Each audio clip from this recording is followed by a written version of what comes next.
Activism is a fight. Chapter 1. Activism is war on someone. Hurt your enemy, it's war 1. Some people think it's alright to do evil against an oppressor. Other people don't want to go to jail. In the Bible, Jesus says give to Caesar what is Caesar's, give to God what is God's, which means pay your taxes, follow the laws.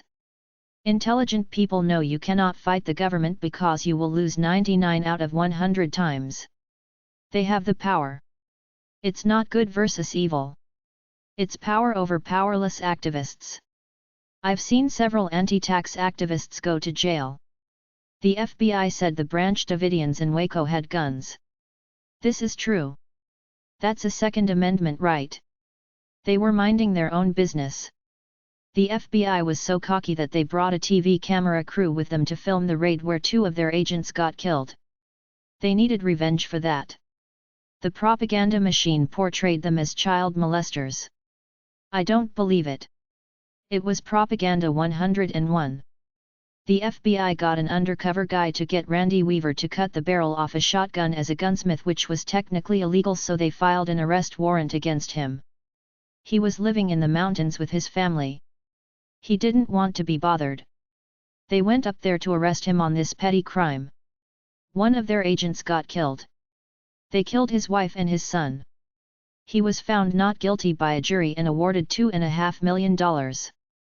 My lesson is that if you want to fight the government, you need lots of supporters and resources. Like I said, it's not a moral war anymore like we believed when we were kids, that the government is right and anyone they say breaks the law is wrong. The government can be your friend sometimes as with regular services, but the people in government are just another gang like any other. Might is right. They kick people off land all the time. They call it eminent domain. When the truckers protested the vaccination laws, the Canadian government went so far as to shut their bank accounts down. Personally, I think the human race can do better than a system of fake money created by banks and taxes, but this is the system. If I protest, I go to jail. There was a guy, Richard Sauter, who protested nuclear weapons by walking onto a military base and doing a peace ceremony. They threw him in jail for 6 months to cool him down. The lesson is to fight intelligently. Don't lose your life over it. The activists in Tripoli who were fighting Qaddafi were getting killed as soon as they caught them.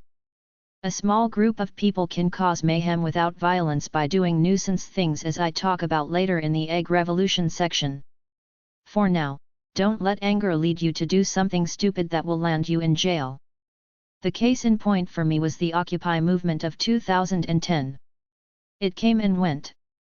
It disappeared off the face of the earth. Don't waste time on protest unless there is a good chance it will improve something. How useful are all these pro-Palestinian protests? Zionists are everywhere in the American government. At the end of the day, the US will continue to give billions of dollars of free money to Israel, which many people say is an illegal country that oppresses the nation it occupies, which is Palestine.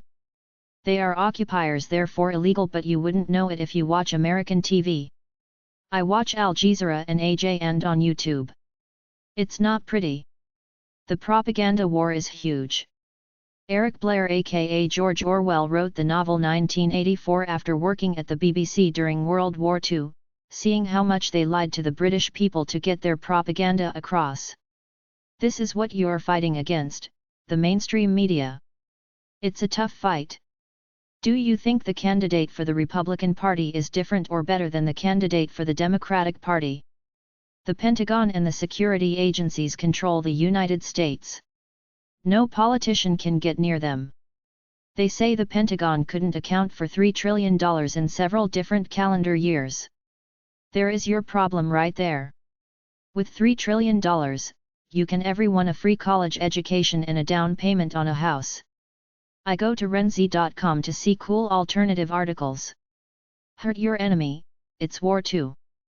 There are 3 reasons you might want to target companies or organizations with scare tactics or sabotage. 1. Because they have personally wronged you either as a consumer or employee and had very poor customer service or a poor severance package. 2. Because they do something that you don't agree with from an ideological point of view, such as using sweatshops, polluting the air, cutting down too many trees, doing experiments on animals, sending out unsolicited deceptive junk mail spam, etc. 3. Because they are a competitor and you want to hurt them. For the purposes of this article, the motivation as to why you want to damage a company is irrelevant. I will present ideas on how to damage companies and organizations, but the reasons you might want to do it are your business. Some companies and organizations sincerely try to please their customers and stay on the right side of the morality scale, but many aren't. It's bad enough a company blows you off when you go back with a product or service that broke down a few weeks after you bought it, but some of them are callous enough to laugh in your face. They're arrogant about it.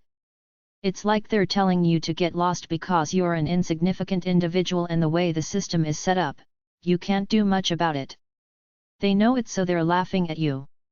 Some companies run by con artists know that consumer dissatisfaction is generally a low priority issue at all levels of government.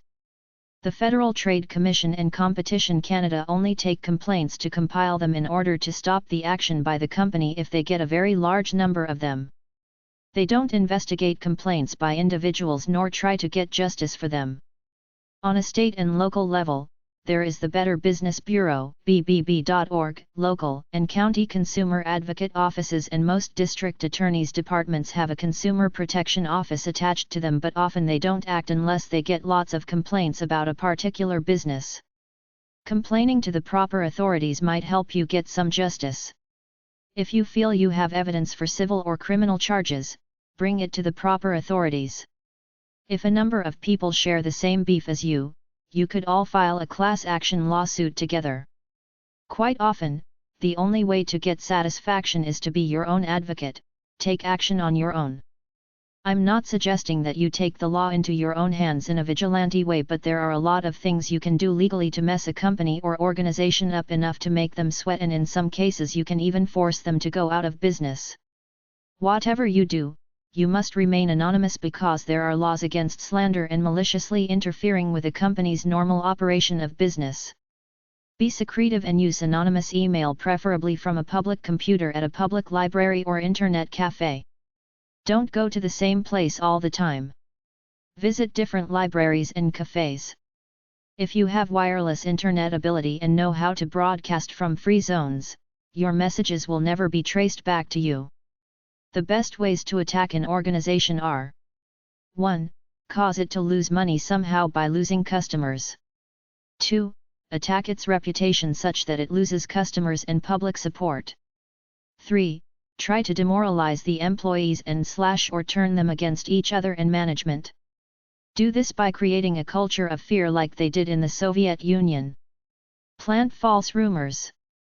4. Turn customers against the company somehow by sabotaging the products themselves or paint the company in a greedy, morally reprehensible light. There is strength in numbers. Whatever tactics you decide to use in getting justice in either the consumer or activist sense, it's very difficult to do it alone. The more people you can attract to your cause and the more groups you can ally with, the more powerful you will be. Radical activist groups are best because they are committed to action over talk. Try to get the community on your side, both the physical community where you live and internet communities. Beware though. Some of the people you recruit may be double agents spying on you in the guise of being a friend. If you can attract disgruntled employees or former employees with a grudge against the company, they will help you with inside knowledge. Look for direct competitors to the company you are targeting. Find some executive in the company who has no scruples about doing underhanded things to sabotaging his competition, then use each other to fulfill your common goal. If you're wealthy, you can hire mercenaries to do your dirty work like the boys of Watergate did. The public at large is quite gullible. If you can start an urban legend or destructive rumor either against the industry at large, against the particular corporation, or an internal rumor within the particular corporation, and get it some press, usually on the internet first, it could have devastating effects if the mainstream media gets a hold of it and uses it in its newscasts. There are a wide variety of ways to post anonymous messages on the internet, by sending a message out to massive email mailing lists, sometimes called spam, but in your case it won't be a commercial email. It will be a message from a concerned citizen. You can post messages to news groups, chat rooms, write articles for e-zines, news websites, etc. Simply keep repeating your message in as many different forms as you can. From another point of view, pose as your target company and send out a bunch of cheesy spam in order to get people angry at the company. Include the company phone number, fax number, email address and physical address. It's fairly easy to get the company logo from their website.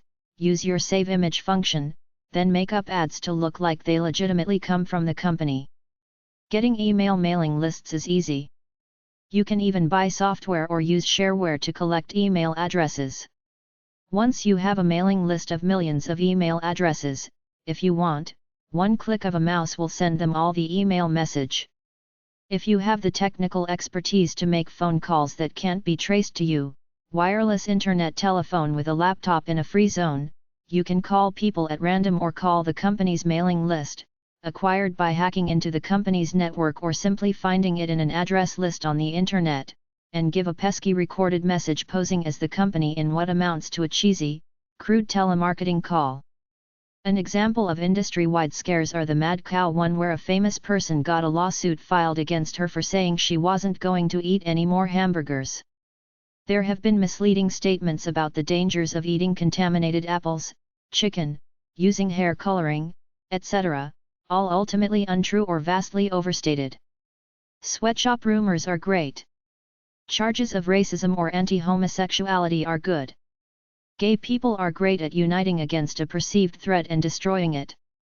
So is anything that is anti-Christian or goes against God, like claiming the company has a witch on staff who casts spells against competitors and dissatisfied customers. Send letters to right-wing Christian organizations, beliefnet.com, religion.rutgers.edu/vri, religiostolerance.org, outlining your concerns that Company X is doing very unchristian things like selling sexy things, supporting New Age groups, polluting children's minds, etc. Hurt your enemy, it's war 3. There are laws against slander, libel, defamation, and even invasion of privacy. False claims about how defective the products are work well. With food products, you can claim that insects, rodent droppings, etc. were found mixed in with the food. You can claim that Company X doctors its food product by putting a certain harmful drug or product into it in order to try to get people hooked on it. If you have a legitimate beef, contact the activist investigative journalism TV and radio shows, pitching your story, and they might do a segment on it. Remember, there are laws against slander, libel, defamation, and even invasion of privacy. Send press releases to the major media regarding your conflict, beef, or story. Don't try to make false accusations. They're onto people trying to smear others for revenge. You have to back it up with proof. If you ever get in the media for an interview or sound bite, don't rant and rave like a lunatic. Have your critical points ready. Explain them rationally. Some extremely well-organized activist organizations set up what amounts to a boiler room operation. They set up a toll-free number asking interested or concerned citizens to call to register support or to hear more information. Then when they do, they have professional hipsters on the phone who tell them a few things to whip up their anger, then immediately ask if they would like to tell the relevant politician. When they say yes, they immediately directly connect them to the politician's office. The politician's office does not realize that all these callers are originating from one source. Another tactic they use is they ask if the person would be interested in writing a letter to Company X to express their viewpoint. The customer will usually say yes just to keep things smooth, but will be too lazy to do it once they get off the line, so the hipster immediately says that they can write and send the letter for the caller. They read back one of the 10 or so pre-printed letters they already have, changing a word or two here and there, and tell them they can put their name to it. The caller says yes. They take the name and address, and it looks like a bunch of independent irate people are sending these letters. They also use these names as a mailing list for further activist action. Disinformation is the process of disseminating false information with the intention to cause havoc somehow. This will either result in vicious rumors starting up, or the target company will erroneously conclude the information is true, then take measures to deal with it, thereby wasting time, effort, and money in the process, possibly making themselves look bad somewhere down the line. If you're at war with a particular company or organization, it's fair game to attack their allies too. If there are big meetings like shareholder meetings, this is good forum to try to disrupt them and/or get your point across. You have to own at least on share of the company to attend. There are groups around loosely calling themselves culture warriors. They go around looking for things like big expensive billboard ads set up by big capitalist companies and think up clever ways to change the wording in the ad and the image/picture. Then at night, they go out, do it, take a picture and post it on their website like adbusters.org. Some of their work is so satirical that it makes the mainstream news. At the very least, they have destroyed the company ad, which must be taken down immediately in order to avoid embarrassment which costs the company money. One farmer got angry with his bank, so he filled up his truck with manure and dumped it at the bank steps. It made the news in Britain. It would have been better if he didn't get caught, but he was so angry he didn't care. He wanted to make his point. Set up fake meetings with your target company sales reps at fake addresses so they waste their time. Competitive intelligence is the field of finding out whatever information you can on competitive or target companies to serve your own ends, as I discuss in my business book. You either break into a building like the Watergate boys did, walk around a company building with lax security picking up what you can, dig on the internet for information, or try to hack into their computer network. Try number 658.47 or HD38 at the library for books about competitive intelligence.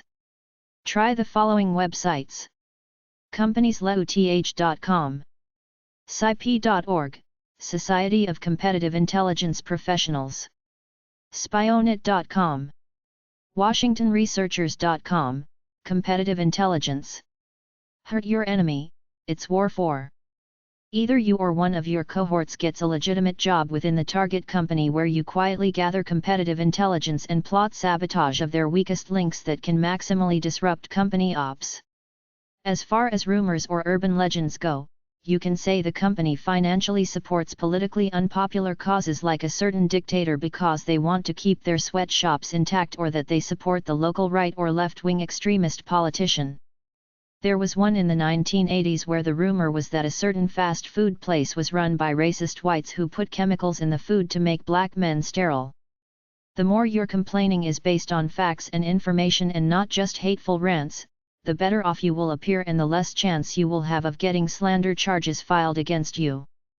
Complain through formal channels to the company. Get all your cohorts to complain too. If a company makes an ad that appears controversial or in bad taste, complain to the venue that's running it on, or simply complain publicly saying the ad crosses the line. If you can get to the product before the consumer and somehow damage enough of them to cause a panic, as with the Tylenol scare, that would be very effective. Try to instill some kind of animosity between employees and management. This could be as simple as handing out flyers asking them if they want to join a union. Find the company's weaknesses in its policies that will not look good to the public, then set up separate lobbying organizations to publicly oppose each of these weaknesses. Tie up Company X's ordering lines by getting your cohorts to call, programming computers to call every 30 seconds. Tie up their email and fax lines too. Send in enough emails to the right regulatory agency to force a product recall or investigation.